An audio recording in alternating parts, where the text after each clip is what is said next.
May 29, 1943, 11:47 in the morning. Captain James Hartwell stood on the hard stand at RAF Alconbury in eastern England, watching ground crew members load the final ammunition belt into his B-17's 17th gun position. 17. Most flying fortresses carried 13. 26 years old. 42 combat missions over occupied Europe. Zero experience flying what the Army Air Forces had just assigned him to take into combat. The YB-40 weighed 4,000 pounds more than any B-17 he'd ever touched. Looking at it from the outside, you could barely tell the difference. Same 4 Wright Cyclone engines, same distinctive tail, same overall silhouette that made the flying fortress instantly recognizable to every pilot in the European theater. But step closer, and the differences became impossible to ignore. An extra dorsal turret behind the radio compartment, twin gun mounts at every waist position instead of the standard single guns, a chin turret under the nose with 2 50 caliber Browning machine guns pointing forward, additional armor plating welded to crew positions, ammunition storage that had tripled the standard loadout, 16 50 caliber machine guns on one aircraft, more firepower than any bomber that had ever flown into combat. They called it the YB-40, the Flying Destroyer, the gunship that would escort bomber formations all the way to Germany and back, filling the gap until long-range fighter escorts became available. In the 3 months before May 1943, the 8th Air Force had lost 173 B-17s over Europe.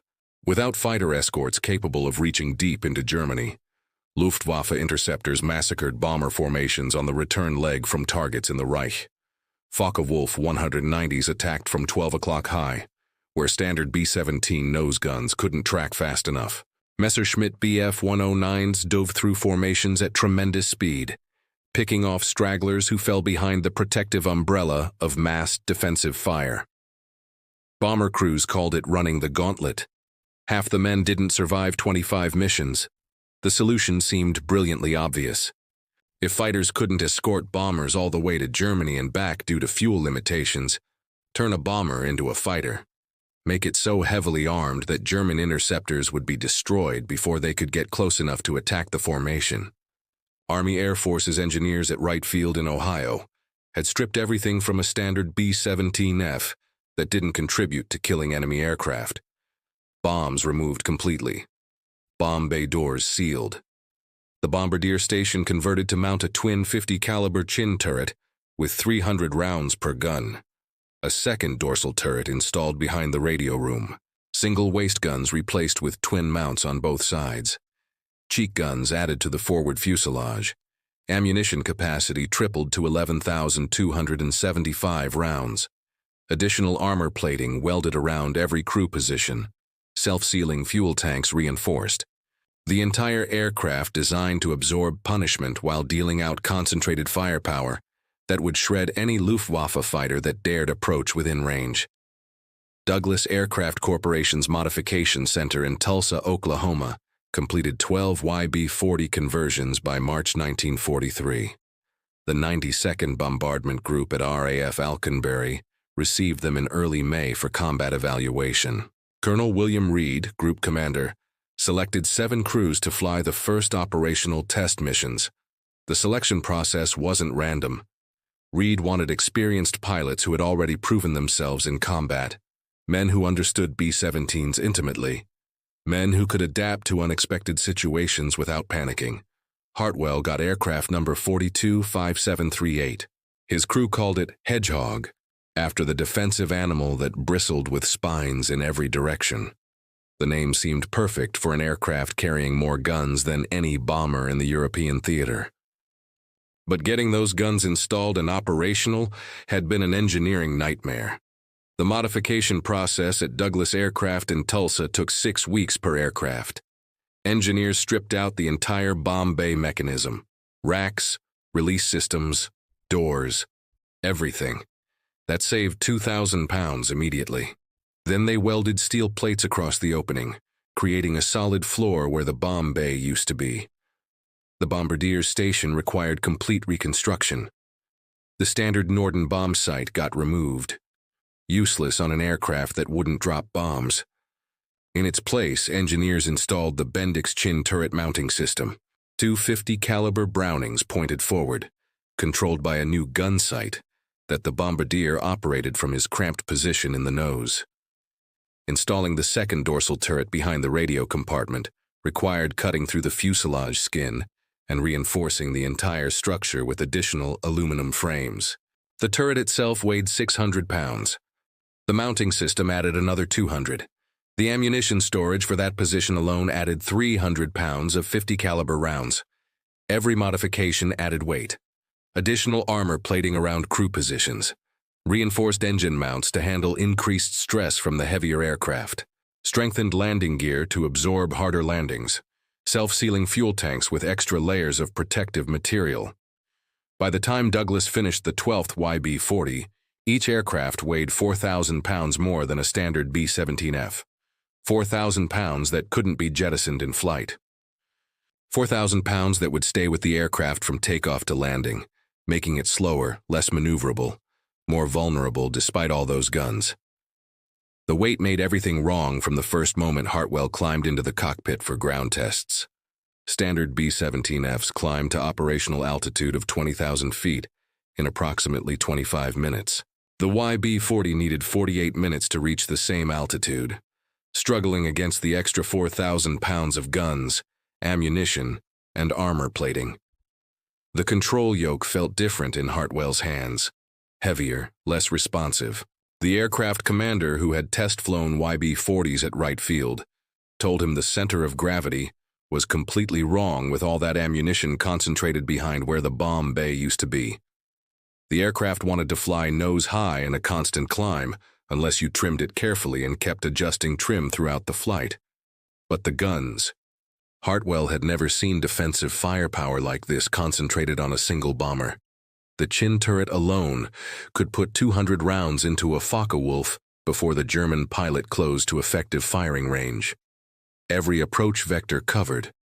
Every angle of attack met with overlapping fields of fire from multiple gun positions. Training with the YB-40 required learning entirely new procedures. Hartwell and his crew spent 3 weeks at Alconbury, mastering the aircraft before their first combat mission. The extra weight affected everything. Takeoff distances increased by 15%. Climb rates dropped by almost half. Fuel consumption ran higher than any B-17F they'd flown. The bombardier, Lieutenant Thomas Brennan, had to learn an entirely new skill set. Instead of operating a Norden bomb sight for precision bombing, he now controlled the chin turret through a simple reflector sight. His station in the nose had been completely reconfigured. Where racks of bombing equipment used to sit, there was now ammunition storage and hydraulic systems for the turret. Brennan spent hours practicing tracking moving targets, learning to estimate deflection angles, understanding how to lead fighters that approached at high speeds. The chin turret could traverse 90 degrees left and right, elevate 30 degrees up, and depress 30 degrees down.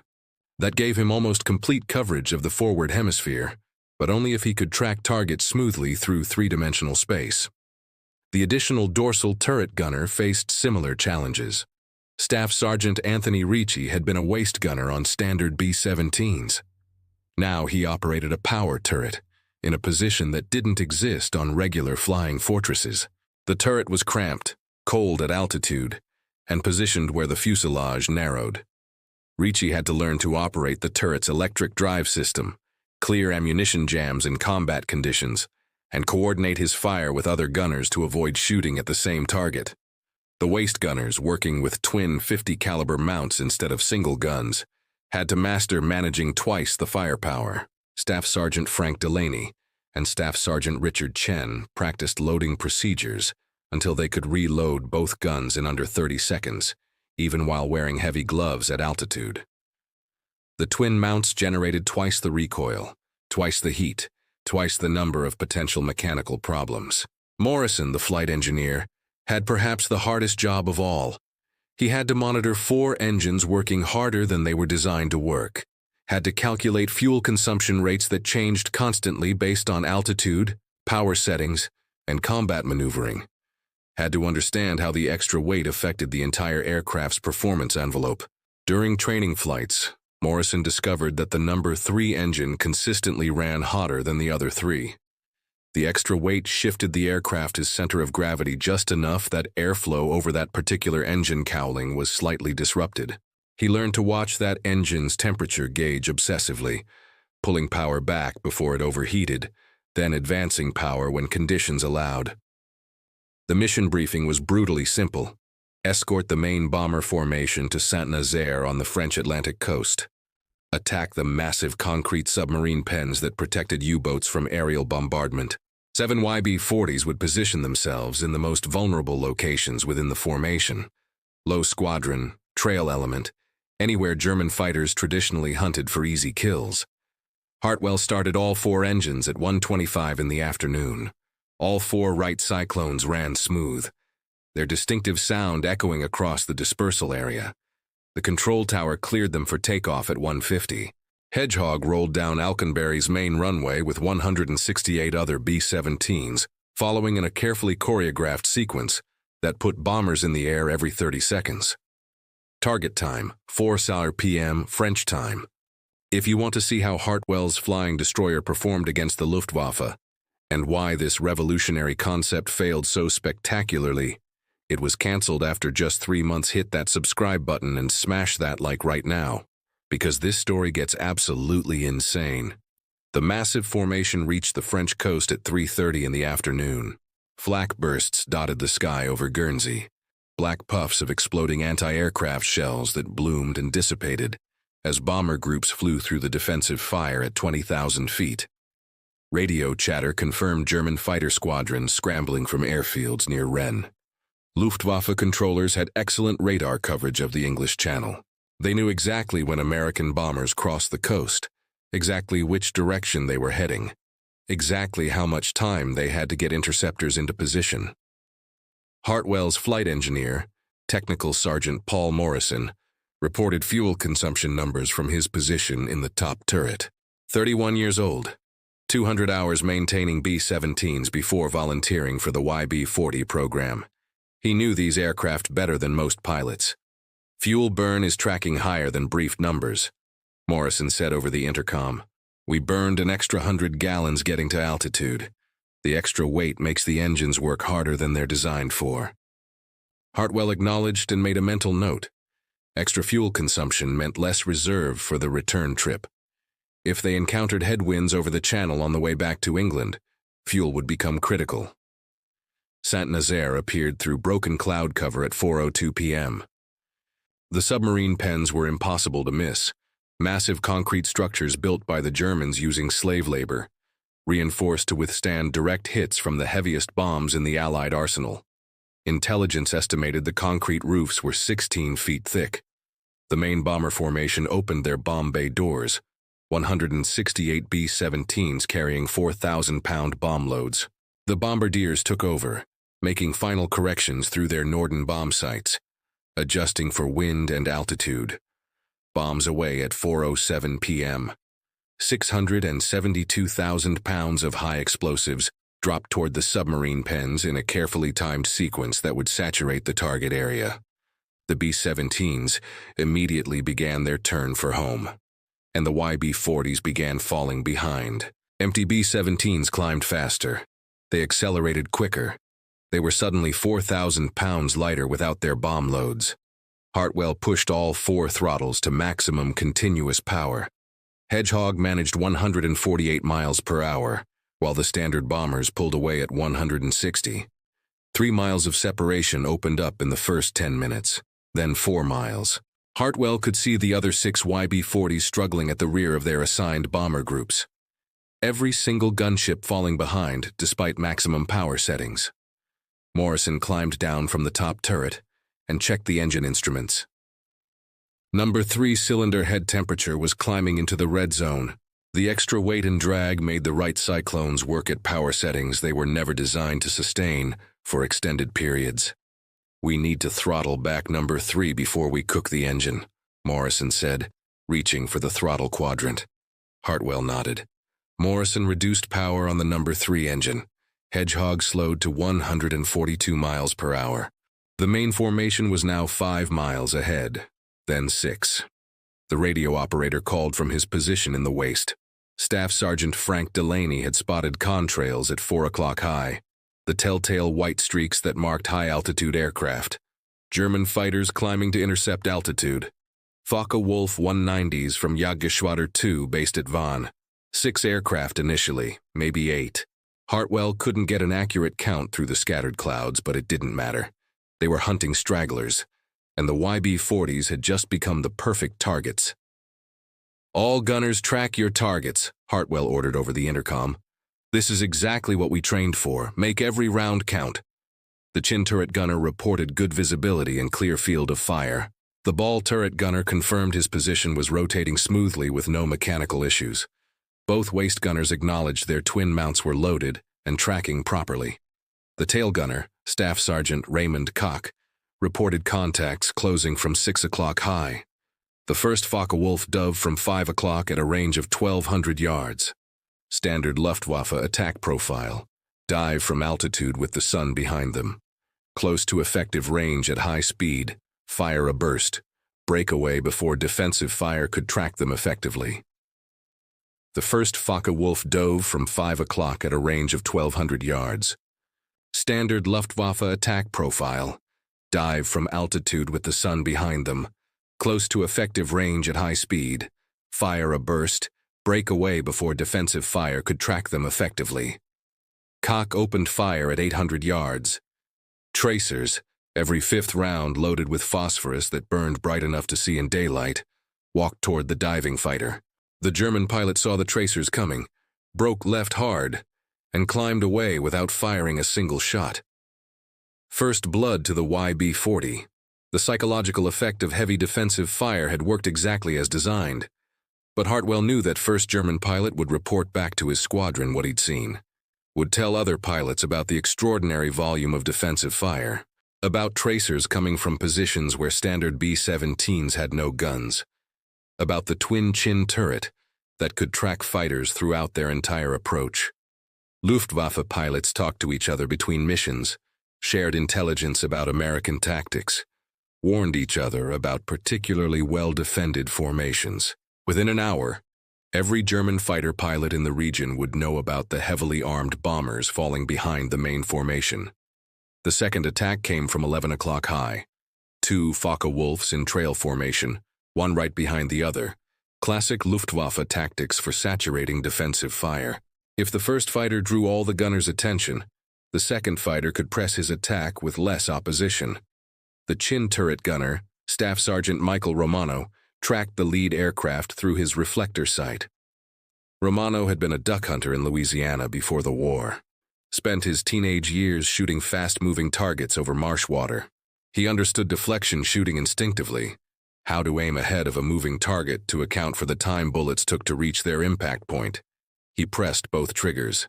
The twin Brownings roared, sending a stream of 50 caliber rounds toward the attacking fighter at 2,800 feet per second. Each round weighed almost 2 ounces. Each one could punch through aluminum skin, break engine components, shatter canopy glass. Romano fired a 4-second burst. 80 rounds total. The convergence pattern brought both guns fire together at 400 yards, creating a cone of destruction that the Focke-Wulf flew directly into. 50 caliber rounds, each one half an inch in diameter, each one carrying tremendous kinetic energy, stitched across the FW-190's engine, cowling like a sewing machine working across fabric. The German fighter's BMW 801 radial engine disintegrated under the impact. Coolant sprayed from ruptured lines. Oil pressure dropped to 0 instantly. Black smoke poured from the cowling, streamed behind the aircraft in a dark contrail visible for miles. The German pilot's aircraft rolled inverted and dove toward the English Channel far below, trailing smoke and losing altitude in an uncontrolled spiral. Delaney confirmed the kill from the waist position, watching the Focke-Wulf spin down through 15,000 feet, through 10,000, disappearing into the haze layer above the water. Romano's voice came over the intercom, calm and professional. Splash 1, bandit at 11 o'clock destroyed, second bandit breaking off. The second Focke-Wulf had seen his wingman die. He broke left immediately, unwilling to fly through the same defensive fire that had just killed his squadron mate. German pilots were brave, experienced, skilled, but they weren't suicidal. Why press an attack against a target that could kill you before you reached firing range? For 6 minutes, the YB-40's revolutionary firepower worked exactly as Army Air Force's planners had envisioned. 3 more German fighters approached. 3 more attacks broke off early. The overlapping fields of fire from 16 guns created a wall of lead that no rational pilot wanted to penetrate. But Hedgehog was still slowing down. The main formation was 7 miles ahead now. Then 8. Hartwell could barely see the bomber stream against the afternoon sky. Just faint dots on the horizon, pulling away with every passing minute. Morrison reported fuel state. They had burned 800 gallons more than briefed during the climb and combat maneuvering. At current power settings, they had 90 minutes of fuel remaining to reach Alconbury. The main formation would be on the ground in 70 minutes. Another pair of Focke-Wulfs appeared at 2 o'clock. These pilots didn't break off after making a single pass. They had figured out what every experienced Luftwaffe fighter pilot would eventually understand. The YB-40 couldn't keep up with the formation, couldn't run away, couldn't accelerate, couldn't climb effectively. The German fighters circled at a distance, staying just outside effective range of the 50 caliber guns, waiting for the bomber to fall even farther behind, waiting for the right moment to attack from multiple vectors simultaneously and overwhelm the defensive fire through sheer coordination. Hartwell pushed all throttles forward again. Number 3. Engine temperature climbed back into the red zone. Morrison watched the gauge but said nothing. What choice did they have? Stay with the formation or fall behind and die? The escort bomber with 16 guns designed to protect other aircraft had become the target it was supposed to defend. The coordinated attack came at 4:43 p.m. 3 Focke-Wulfs from different vectors. High right, low left, and straight ahead at 12 o'clock level. Textbook Luftwaffe tactics for attacking a bomber that couldn't maneuver effectively. Hartwell couldn't evade. The YB-40 turned like a freight train with all that extra weight. He held course and altitude, trusting his gunners to do the job they'd trained for. Every gun position opened fire simultaneously. The chin turret tracked the frontal attack, 250 caliber Brownings pouring rounds toward the approaching fighter. The top turret swung right. The ball turret rotated left. Both waist gunners fired through opposite windows. The tail guns engaged the high attacker. Spent brass cartridges cascaded into the fuselage. Thousands of empty shells bouncing off bulkheads, rolling underfoot, creating a brass carpet that would need to be swept up after landing. The entire aircraft shook from the combined recoil of 8 guns firing simultaneously. The sound was beyond deafening, even through leather flight helmets and radio headsets. The lead Focke-Wulf's canopy shattered under concentrated fire from the chin turret. The fighter rolled right and fell away trailing smoke, the pilot either dead or desperately trying to reach friendly territory before his aircraft stopped flying.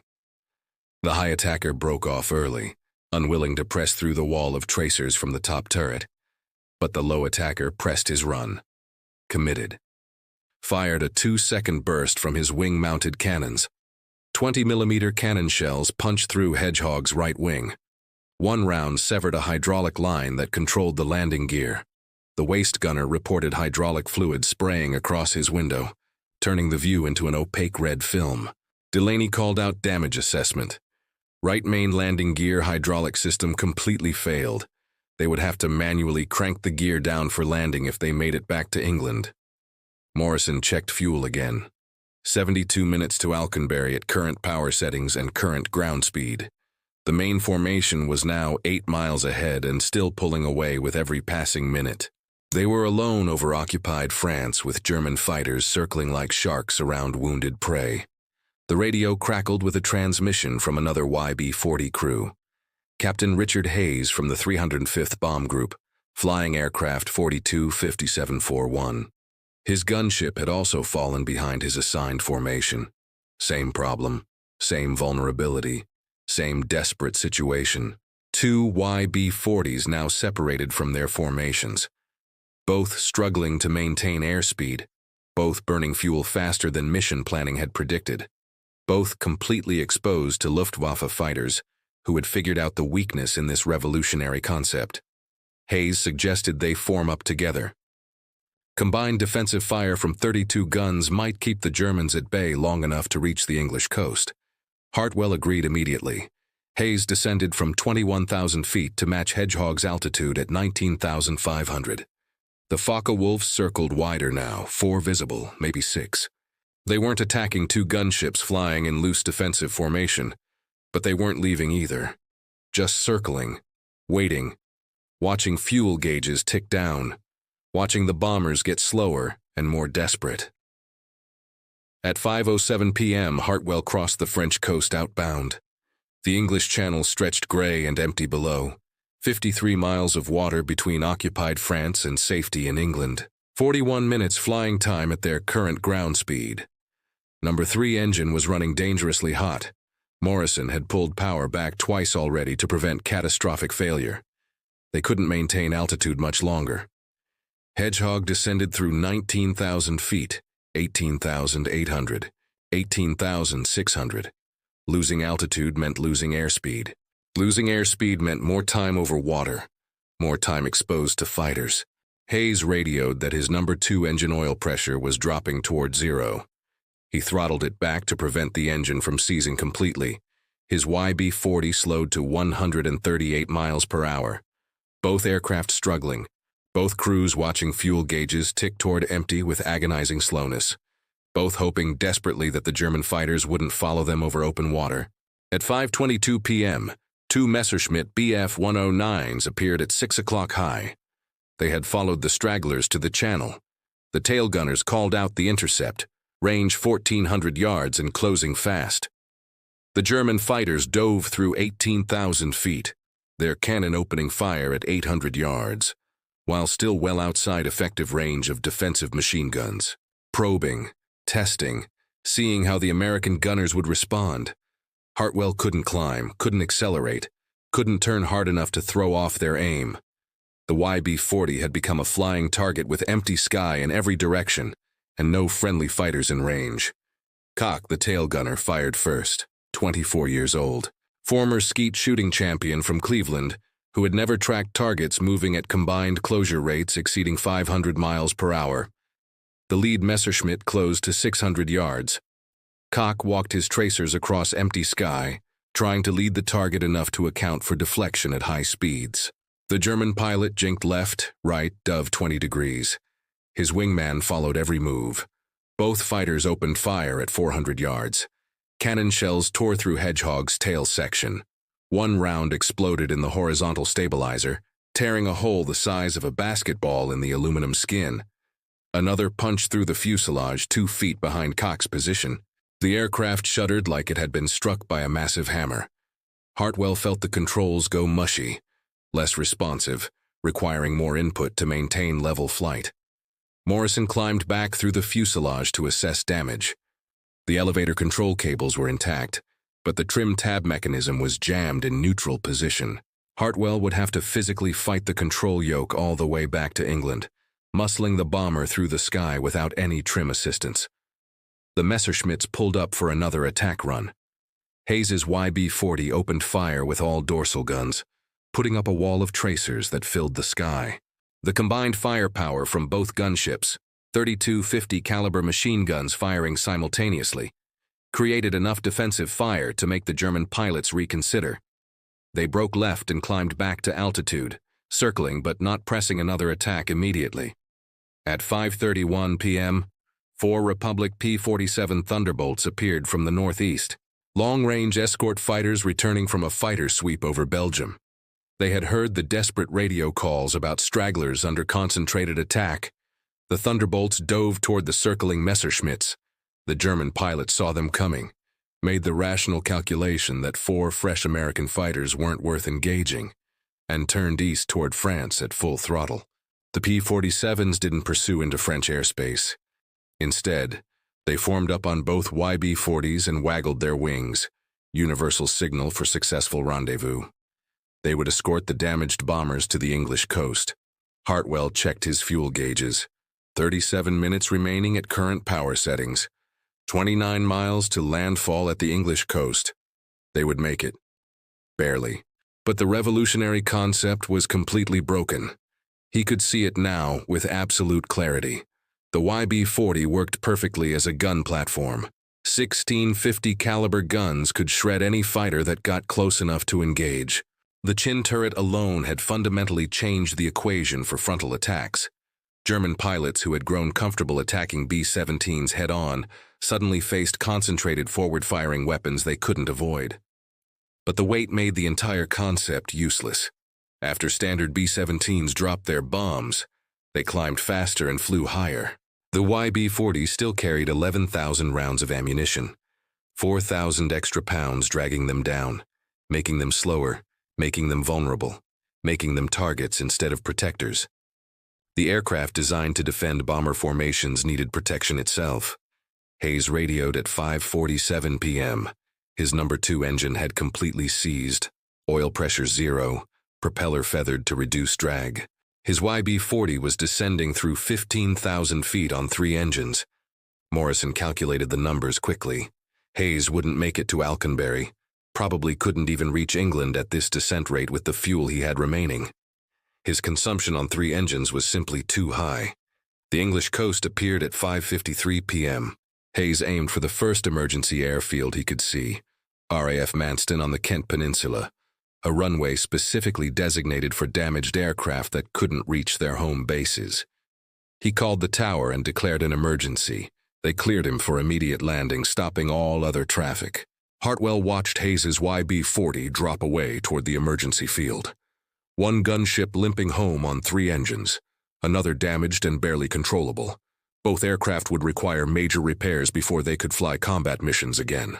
6:18 p.m. Hedgehog touched down at Alconbury. Hartwell had cranked the landing gear down manually, spinning the hand crank for 5 minutes while Morrison helped, both men exhausted from the physical effort. The right main gear locked into place with 15 seconds to spare before touchdown. Ground crews immediately began counting battle damage. 16 bullet holes in the fuselage. 1 severed hydraulic line. 1 jammed trim tab. 1 damaged horizontal stabilizer. Multiple cannon shell impacts that had miraculously missed critical systems. Colonel Reed was waiting at the hardstand when Hartwell shut down all 4 engines. The colonel wanted an immediate assessment. The first operational combat test of the YB-40 concept. The flying destroyer that was supposed to revolutionize bomber defense. The gunship that would protect formations all the way to Germany and back. Hartwell climbed out of the cockpit, his flight suit soaked completely through with sweat despite the cool English afternoon. His hands still shook from fighting the controls for 90 minutes without trim assistance. He looked at Colonel Reed and said 3 words that would ultimately end the entire program. "It can't keep up." Reed ordered 7 more test missions. Maybe the first mission was an anomaly. Maybe different tactics would solve the speed problem. Maybe positioning the YB-40s differently within the formation would somehow compensate for the weight disadvantage. The second mission launched on June 13, 1943, against Le Mans. 4 YB-40s flew. All 4 fell behind after the bomb drop. Exactly like the first mission. Exactly like every pilot had privately predicted but nobody wanted to say out loud. The crews tried everything. They experimented with formation positions. Put YB-40s in the high squadron instead of the low squadron. Tried placing them at the front of the formation instead of the rear. Nothing worked. Physics didn't care about tactical positioning. They tried reducing ammunition loads before takeoff. If the extra weight was the problem, carry less ammunition. But that defeated the entire purpose of the gunship concept. A YB-40 with reduced ammunition was just a slow bomber that couldn't protect anything. They tried timing their fuel consumption more carefully, leaning the mixture at cruise altitude to burn less fuel, running engines at precisely calibrated power settings.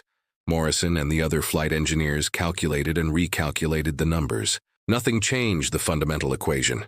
The YB-40s were too heavy. The third mission on June 22nd targeted the IG Farben synthetic rubber plant at Hüls deep inside Germany. This was a maximum effort mission. Every available bomber from multiple groups. 11 YB-40s dispatched. the largest combat test of the gunship concept. One aircraft, tail number 425743, took heavy flak damage over the target. The pilot, Captain Thomas Bradley, fought the controls for 20 minutes while his flight engineer worked frantically to stop a hydraulic fluid leak. German fighters spotted the damaged YB-40 falling behind and attacked in coordinated waves. Bradley's crew claimed 2 Focke-Wulfs destroyed in the running battle that followed, but concentrated cannon fire from a 3rd fighter pass knocked out the number 2 engine and set the number 3 engine on fire. Bradley ordered the crew to bail out over Belgium at 8,000 feet. 6 crew members survived and were captured by German forces. 3 died, 1 in the aircraft, 2 whose parachutes failed to open properly. The first YB-40 combat loss. The remaining 10 YB-40s from that mission struggled home hours after the main formation had landed, refueled, and shut down for the night. Ground crews at multiple bases waited nervously, watching the sky, wondering if the gunships would make it back or run out of fuel over the English Channel. All 10 eventually landed, but at different bases at different times, with various levels of battle damage and mechanical problems. The concept was falling apart in real time. Engineers at Bovingdon Modification Center tried desperate fixes. They adjusted waste gun ammunition feeds, hoping to reduce weight during flight as ammunition was expended. Changed loading procedures to shift weight forward, attempting to fix the center of gravity problem. Moved equipment around the fuselage, trying every possible combination to make the aircraft handle better. Nothing worked. Nothing could work. The fundamental problem was simple physics that no amount of engineering could overcome. A standard B-17F carrying a full bomb load weighed 65,000 pounds at takeoff. After dropping those bombs over the target, it weighed 48,000 pounds for the return flight. The YB-40 weighed 68,000 pounds at takeoff. After combat, when guns had been fired and some ammunition expended, it still weighed 64,000 pounds. 4,000 pounds of guns, gun mounts, armor plating, and remaining ammunition that couldn't be jettisoned. On June 28th, 6 YB-40s attacked Saint-Nazaire again, same target as the first mission exactly 1 month earlier. They claimed 1 confirmed German fighter destroyed through concentrated defensive fire, but all 6 YB-40s fell behind their assigned formations on the return leg. One crew reported they had been completely alone over occupied France for 43 consecutive minutes. Alone meant vulnerable.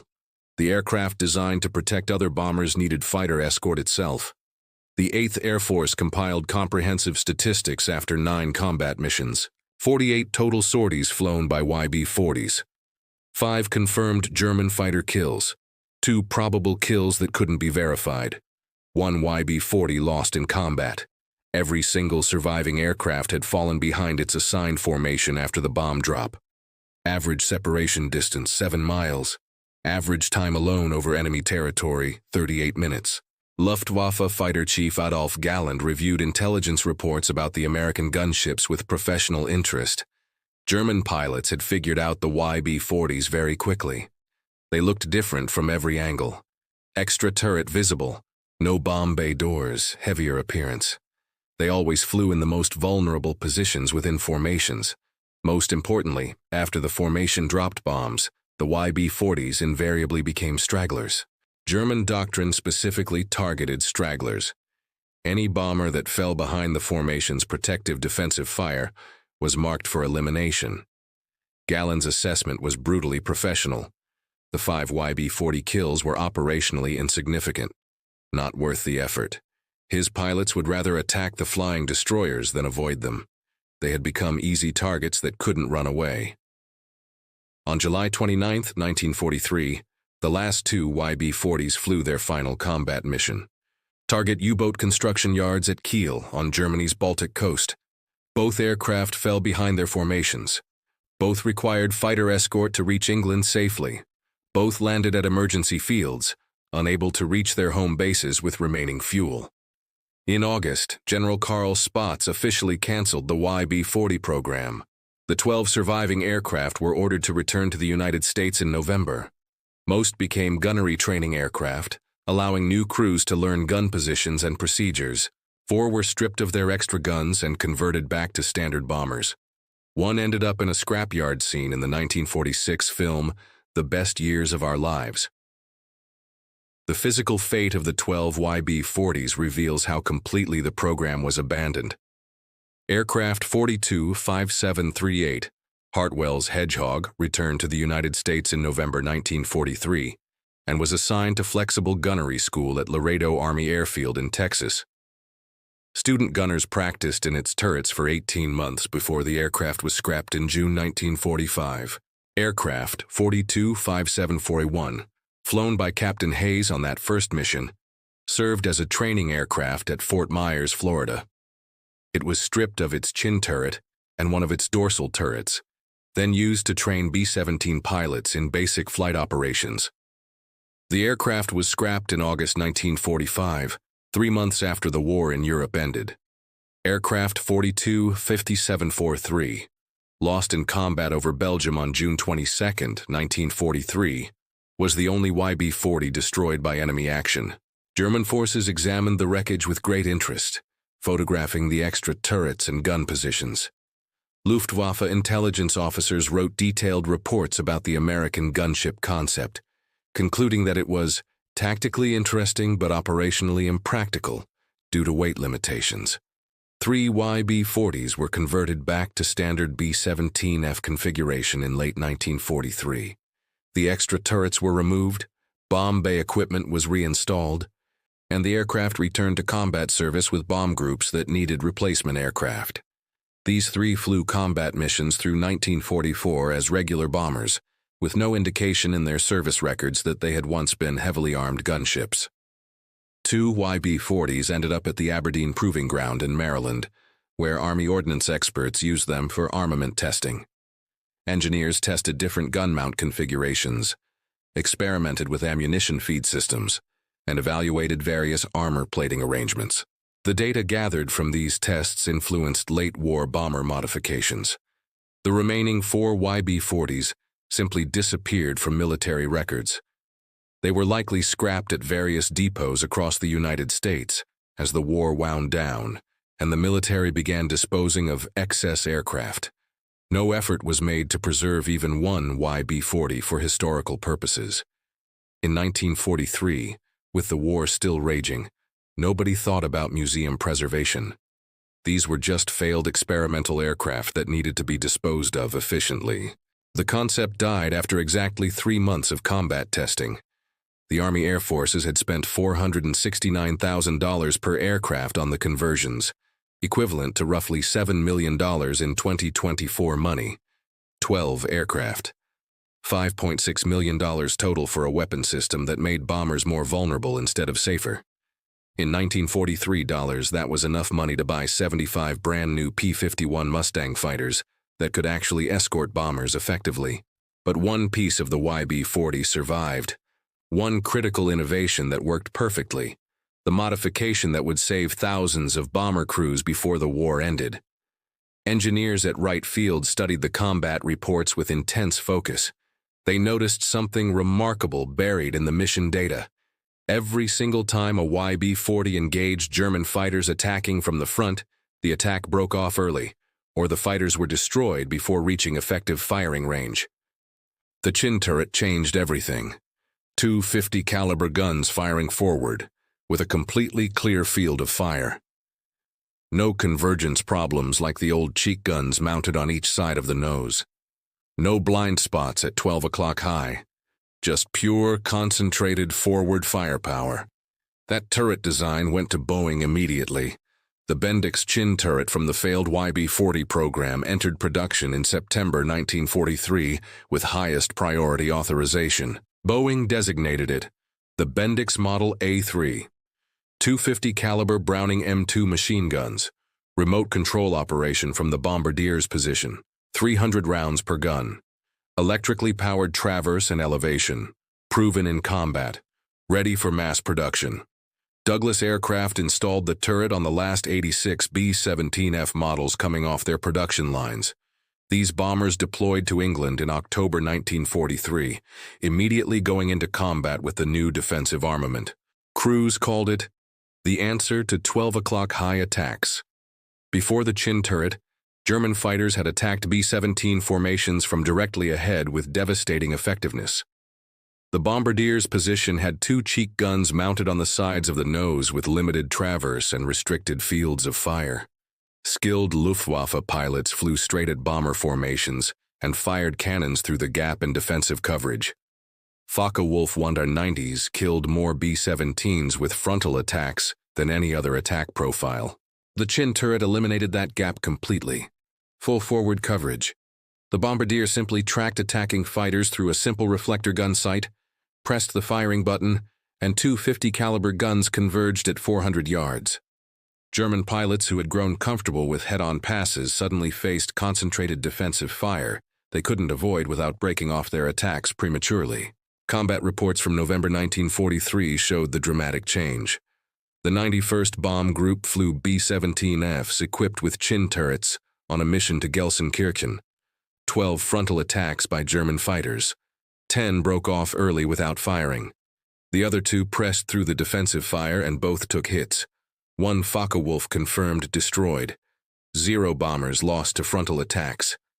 The 303rd Bomb Group, the famous Hell's Angels, transitioned to B-17Gs in February 1944. Their loss rate from frontal attacks dropped from 12% to 3% immediately. The improvement was so dramatic that intelligence officers initially thought the numbers were calculation errors.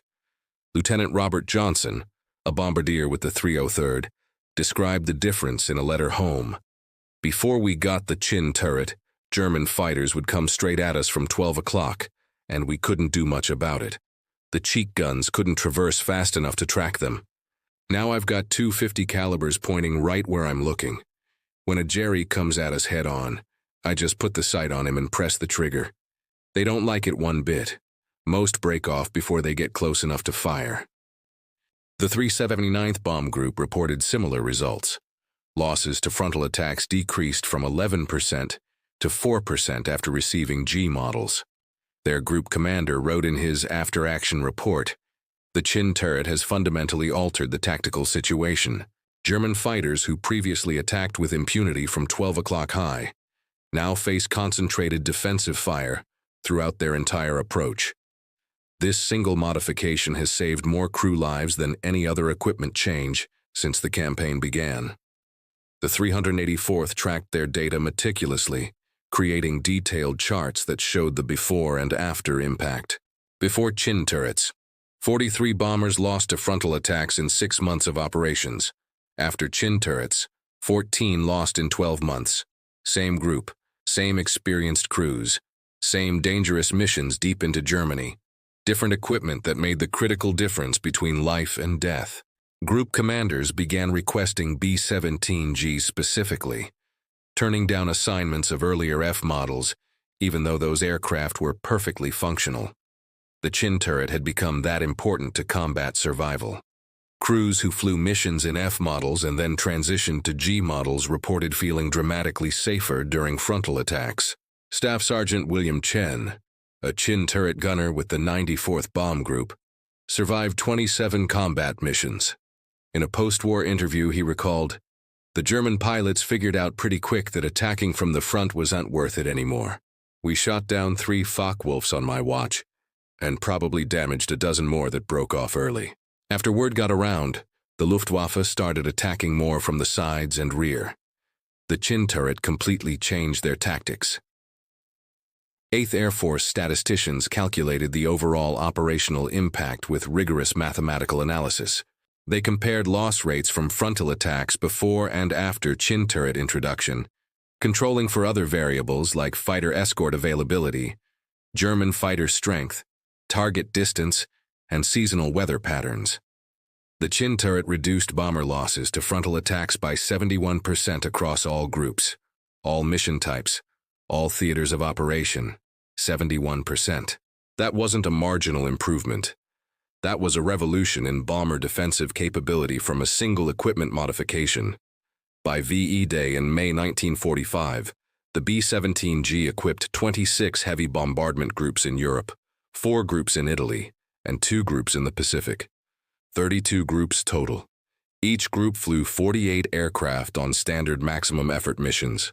That's 1,536 B-17Gs in combat, simultaneously when the war ended. The YB-40 program lasted exactly 3 months, flew 48 combat sorties, claimed 5 confirmed German fighter kills, cost $5.6 million, failed completely and utterly as an escort concept. But the Chin turret from those 12 failed gunships flew on 8,680 flying fortresses, protected crews on more than 290,000 combat sorties, saved an estimated 2,300 bomber crews who would have died to frontal attacks without that innovation. The flying destroyer died. Its innovation lived and saved thousands.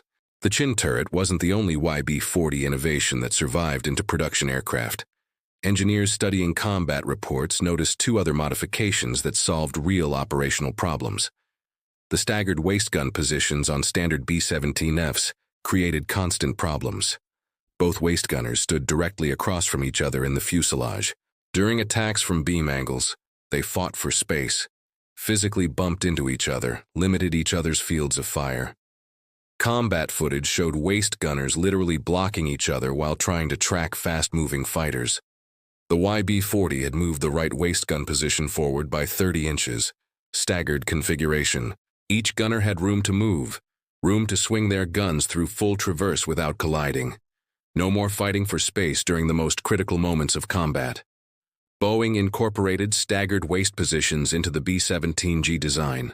Waist gunners reported 40% better field of fire, fewer ammunition jams from rushed reloading, better coordination during simultaneous attacks from both sides of the aircraft. The 94th Bomb Group documented their experience in detailed after-action reports. Before staggered positions, average engagement time was 12 seconds before gunners physically interfered with each other. After modification, 27 seconds of continuous, uninterrupted tracking and firing.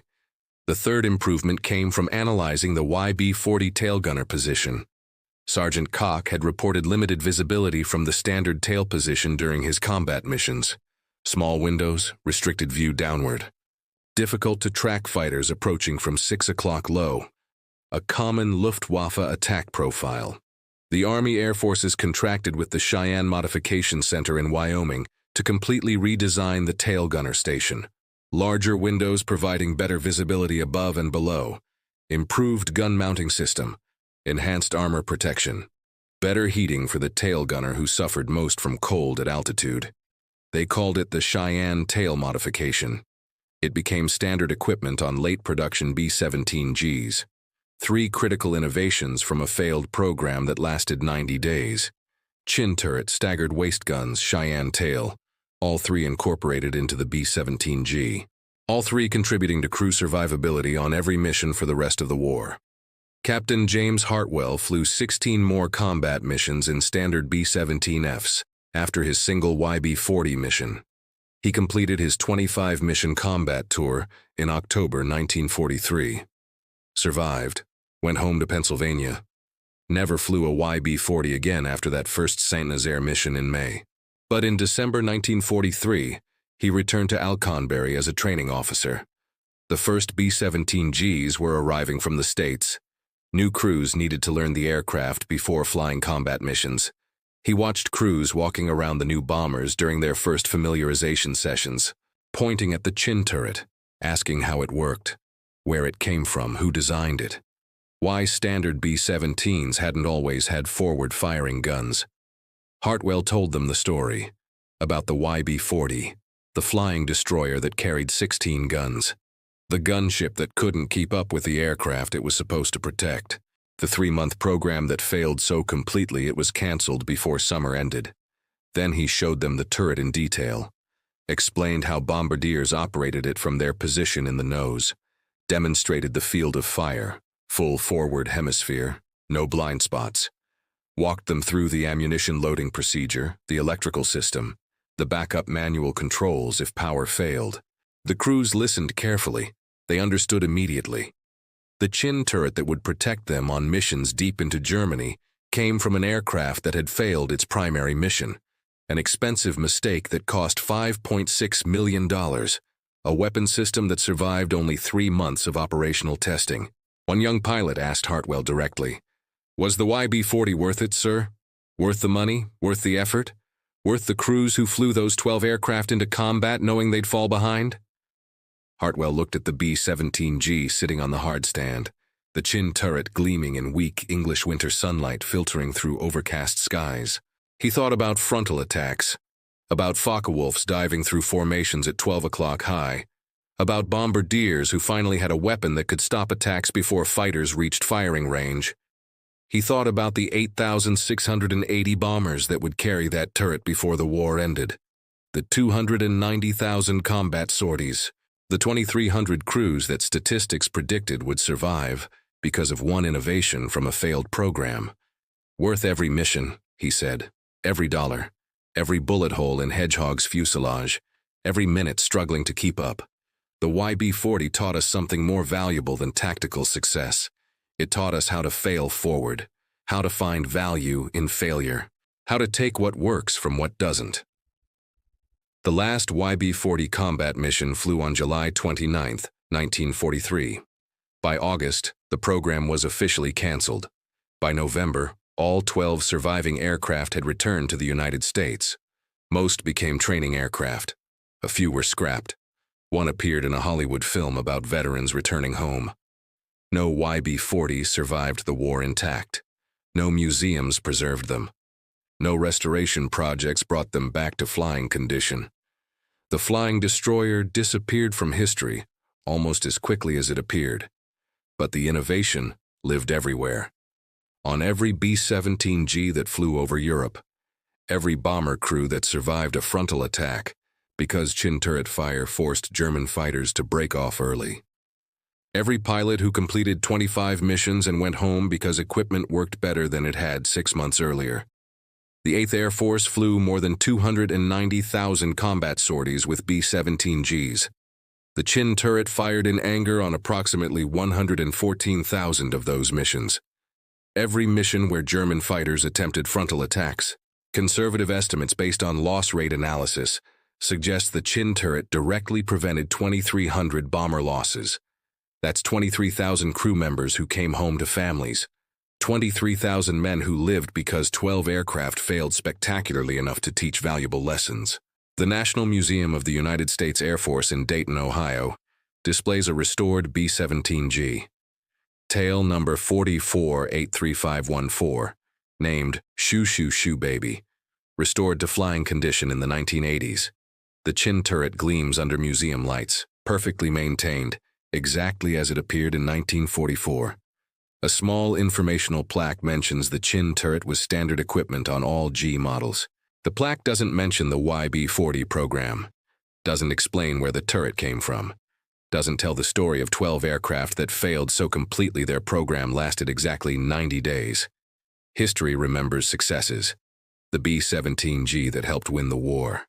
The flying fortress that became an icon of American industrial might. The bomber that could absorb tremendous battle damage and bring crews home safely. History forgets failures. The YB-40 that couldn't keep up. The $5.6 million mistake. The flying destroyer that needed protection instead of providing it. But failures teach lessons that successes never do. The YB-40 proved that brilliant ideas poorly executed still contain valuable elements. That expensive mistakes can generate priceless innovations. That 3 months of operational testing can produce improvements that last for years. Boeing engineers didn't see the YB-40 as complete failure. They saw it as research. Expensive research, dangerous research, but research nonetheless. They took what worked, the chin turret, the staggered waist guns, the improved tail position, and fixed what didn't work by eliminating the excessive weight. The chin turret worked perfectly. The extra 4,000 pounds didn't. So they kept the turret and eliminated the weight. Simple solution, effective implementation, life-saving result. The YB-40 program stands as one of World War II's most interesting failures. A revolutionary concept that failed in its primary mission, but succeeded in changing bomber design forever. 12 aircraft that flew for 3 months and influenced 8,680 production aircraft. The lessons learned from the YB-40 program extended far beyond World War II bomber design. Military aviation engineers studied the program for decades afterward, using it as a case study in how to manage experimental weapons system development. The first lesson: test assumptions early. The Army Air Forces assumed that additional defensive armament would make bombers more survivable. That assumption was correct. They also assumed that heavily armed bombers could keep up with standard bombers after the bomb drop. That assumption was catastrophically wrong. If they had conducted proper flight testing with fully loaded ammunition before deploying to combat, they would have discovered the speed problem immediately. The second lesson: physics always wins. No amount of tactical ingenuity or pilot skill could overcome the fundamental physics problem. 4,000 extra pounds meant slower speeds and longer climb times. No formation positioning could fix that. No throttle manipulation could overcome it. The laws of physics didn't care about military requirements or strategic objectives. The third lesson: failure is only permanent when you learn nothing from it. The YB-40 program cost $5.6 million and failed completely in its primary mission. But the chin turret innovation alone saved an estimated 2,300 bomber crews, 23,000 individual airmen who came home alive because engineers extracted value from failure. Modern military aviation still references the YB-40 program in acquisition training. Program managers study it as an example of how to recognize failure quickly, extract useful innovations, and redirect resources before losses become catastrophic. 3 months from first mission to program cancellation, that's actually a success story in recognizing and responding to failure. The Air Force Test Pilot School at Edwards Air Force Base includes the YB-40 program in its curriculum on experimental aircraft evaluation. Student test pilots learn about the importance of comprehensive performance testing across the entire mission profile, not just isolated performance metrics. The YB-40 performed brilliantly as a gun platform in static tests. It failed completely in operational context because nobody tested whether it could maintain formation speed under combat conditions. Aircraft designers still cite the YB-40 when discussing the importance of weight management in military aircraft. Every pound matters. Every ounce of additional equipment creates performance penalties that compound across the entire mission profile.